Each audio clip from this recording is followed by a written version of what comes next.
Isn't over perfect, leaving behind frantic for a simpler, more soulful way of living by Shauna Niequist. Here I am on the porch, and that seems fitting, outside as opposed to in, watching the water and the trees, listening to the music and the waves and the wind. And the word sea change is from Shakespeare, from The Tempest. A man is thrown into the sea, and under the water he is transformed from what he has into something entirely new, something rich and strange. The beautiful and obvious connection, of course, baptism. We are tipped backward into water and raised into new life. We leave behind the old, the sin, the regret, the failings, and we rise out of the water cleansed, made new. A sea change, if there ever was one. This is the story of my sea change, the journey from one way of living to another. It's also an invitation to a sea change of your own, no matter your age, your gender, your season of life, no matter your politics or profession, your sexuality, or your faith tradition, you are invited into a sea change. I'm coming to believe that there are a handful of passages in our lives that transform us, not unlike conversions where the old is gone and the new one has come. For me, this has taken the shape of a nearly 4-year journey from exhaustion, multitasking, frantic and frayed living into peace, connection, and rest. When I look back on my life, I can see a couple of other sea change seasons. One was my senior year of college when I left behind chaos and disconnection for a renewed connection to God, to His people, to His Word, and His ways of living. Another was when I was 29 and was fired from a job I held far too dearly. Also, I was pregnant and I was sitting on a book contract I was terrified to complete. That season was like off-roading a little bit, like being plunged into new ways of living, writing, mothering, all the while grasping back to a job and identity that was no longer mine to grasp. Years ago, a wise friend told me that no one ever changes until the pain level gets high enough. It seems entirely true. The inciting incident for life change is almost always heartbreak. Something becomes broken beyond repair, too heavy to carry. In the words of the recovery movement, unmanageable. In each of my 3 sea changes, the life I'd created had broken to pieces in my hands. When I was 21, my life was marked by drinking and dating and books, and only one of those things was helpful. When I was 29, my attachment to my job was such a white knuckled thing, and I believe that getting fired was essentially God's grace prying my little fingers off that identity, digit by digit. And in this current sea age, my disconnectedness from my soul and from the people I care most about has become painful that I am willing to remake the life, that I'm willing to remake the whole of my life. I've always been the bearer of what my husband calls a Catholic imagination, as opposed to a Protestant one.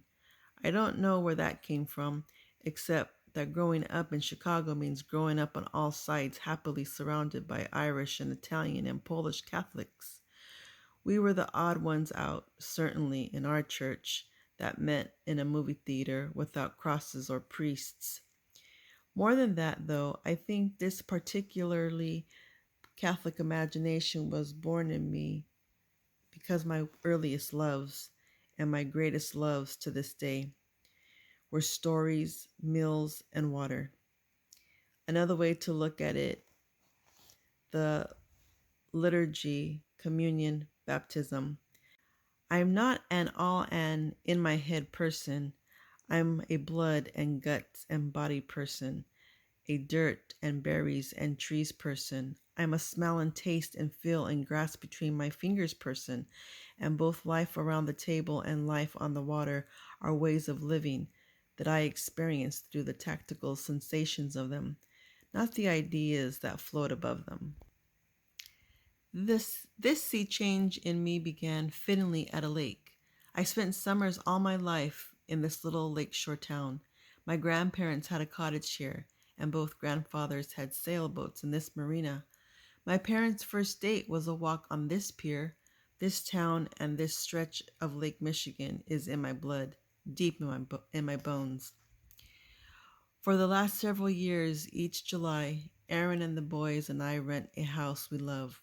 A blue house with a wide porch and bright pink hydrangeas. We walk to the beach and the pier and the ice cream shop.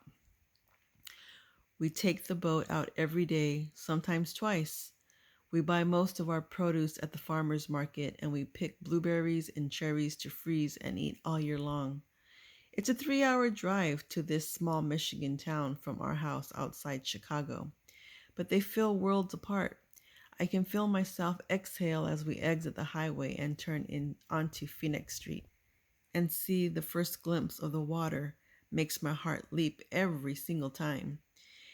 And so is our custom. We arrived at the lake that July, breathless from travel, sleepless from kids, wrung out from writing project that still wasn't finished. Looking back, it's easy to see now that I was at my worst. Weepy, snapping at everyone and everything, anxiety sky high, deep connection to myself, to God, to the people I love most at an all time deficit.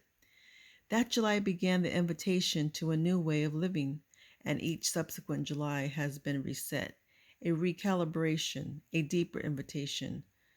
It's July once again, and I would never tell you that I'm finished with this journey, all fixed up, nailing it. But I will tell you, with great gratitude and joy, that I am a fundamentally changed, rebuilt from the inside. I have left behind some ways of living that I once believed were necessary and right, that I know that I now know were toxic and damaging, among them pushing, proving, overworking, ignoring my body and my spirit, trusting my ability to hustle more than God's ability to heal.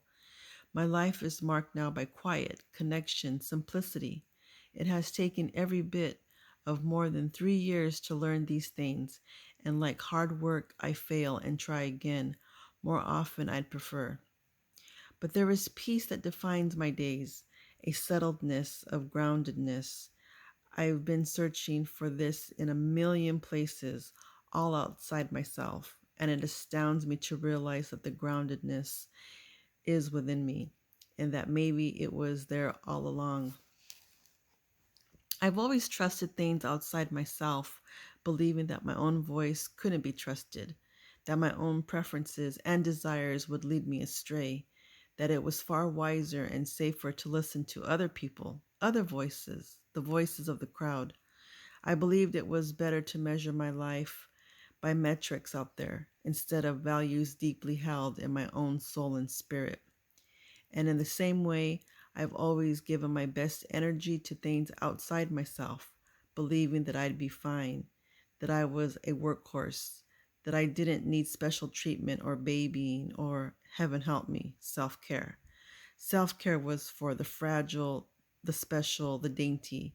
I was a linebacker, a utility player, a worker bee. I ate on the run, slept in my clothes, worshipped at the altar of my to do list, ignored the crying out of my body and soul like they were nothing more than the buzz of pesky mosquitoes. Now I know that in some way I've always believed God's Spirit dwells deeply in this world. It also dwells deeply in me. I've known that cognitively, but my life spoke otherwise. Now I know that the best thing I can offer to this world is not my force or energy, but a well tended spirit, a wise and brave soul. My regrets? How many years I bruised people with my fragmented, anxious presence? How many moments of connection I missed? Too busy, too tired, too frantic, and strung out on the drug of efficiency. Now I know there's another way. You don't have to damage your body and your soul and the people you love most in order to get done what you think you have to get done. You don't have to live like this. Stuffed. Something reached fever pitch in my life, and then something snapped, died, and no amount of coaxing will bring that thing back to life again. Something, it seems, is over. Maybe these things go in cycles. Someone told me recently that we experience a fundamental change every 7 years. Maybe that's it. Maybe it's about having a new baby, one that we struggled for, one that arrived far along and difficult pregnancy, one that will most likely be our last child, the baby of our little family. Maybe it's about biting off more than I can chew professionally. More books, more deadlines, more traveling and speaking. Maybe it's God calling a big cosmic time out on me, giving me a chance at a new way of living. This is what I know. I've always been a more is more person, and something shifted this summer. Something inside me said, no more. No more pushing and rushing. No more cold pizza at midnight. No more flights. No more books. No more house guests. No more of all these things, even things I love, things I long for, things that make me happy. No more. Only less. Less of everything. Less stress, less crying, less noise, less TV, less wine, less online shopping, less one more thing, one more thing, one more thing. Whether that one more thing is a trip or a movie or a boat ride or a play date, less cramming 36 or 56 or 106 hours into a day that has only ever held 24. One night with friends, we were talking about the future, about how to see what's next, how to know what change your life is leading you toward. One friend said that a way to get at your desire or dream is to answer this question. What if someone gave you a completely blank calendar and a bank account as full as you wanted? What would you do? The first thing that leapt into my mind, stop. I would stop. I would rest. I would do nothing at all. I would sleep. The thought of it almost made me weep. The important thing is not how much I did this year, how many trips I took for fun or for work, or how much baby did, or how much the baby did or didn't sleep, although didn't is the operative word. I want to tell you all those things. I want to make a case for why I'm so tired.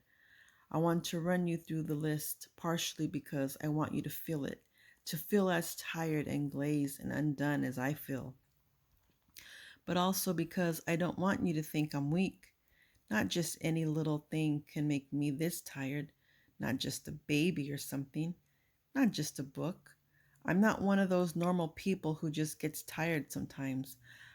I'm so strong and full of energy. I'm so extra capable and phenomenally tough. I've been so committed to prove, as though anyone cares, that I can handle it all. I have handled a whole lot of things. I've had babies and lost babies and written books and spoken at events and run races and hosted all manner of showers and dinners and parties. I've done so many things. And I'm so tired. I miss my friends. I sleep terribly. I snap at my kids more than I want to, and then I lay in bed at night feeling guilty about it. I spend more time asking my husband for help with the dishes or the kids than I do asking him about his life and his dreams and ideas. Who wins then? I handled it all. I showed them. But who is them? Who cares? Whose voice am I listening to? What am I trying to prove? What would happen? What would be lost if I stopped or if I slowed down to a pace that felt less like a high-speed chase all day, every day? What if I trusted that there would be more time down the road, that if that book has to be read or that party has to be thrown or that race has to be run, or that trip has to be taken. There will be time to take it, do it, read it, write it later, later. I don't operate in later. I've always been proud of that. But look where it's gotten me, stuffed, exhausted, wrung out, and overscheduled to the point where even things I love to do sound like obligations, and all my deepest desires and fantasies involve sleep and being left alone. My greatest dream is to be left alone. Things have gone terribly awry. There has to be another way, and I'm going to find it. I'm going to make the space to taste my life once again. I'm going to find a new way of living that allows for rest, as much rest as I need. Not just enough to get me through without tears, but enough to feel alive and whole, grounded and gracious. Things I haven't been in years. What I ache for these days is space, silence, stillness, Sabbath. I want to clear away space and noise and things to do and things to manage. I want less of everything, less stuff, less rushing, less proving and pushing, less hustle, less snapping at my kids so they'll get themselves into the car faster so we can go buy more stuff that we're going to throw away, less consumption, less feeling like my mind is fragmented and my stomach is bloated and my life is out of control. I feel like I'm driving a car 100 miles an hour with music blaring out of the open windows. I screech into a parking lot, throw the car into park, sprint into 7-Eleven, and race to the back of the store. I throw my head back under the Slurpee machine and I fill my mouth with red Slurpee, tons and tons, running down my face and neck. I just keep gulping and gulping sticky red corn syrupy sludge more and more until I stand up, smeared and dripping, and race back for the car, on to the next thing, jamming the car into reverse music at my mind-numbing volume.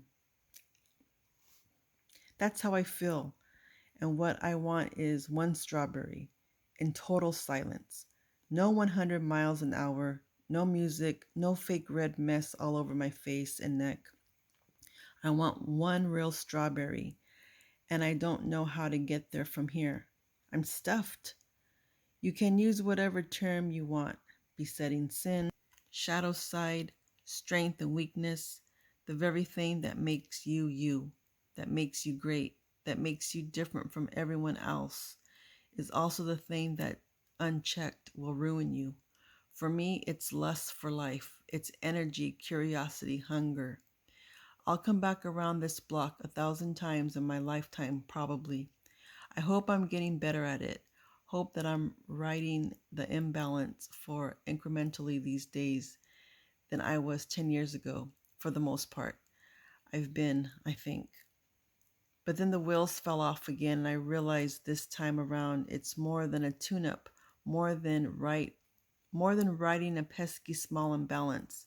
This time around, it's about an overhaul, about digging around the foundations and the assumptions and building a new way of living from the ground up, because I'm stuffed.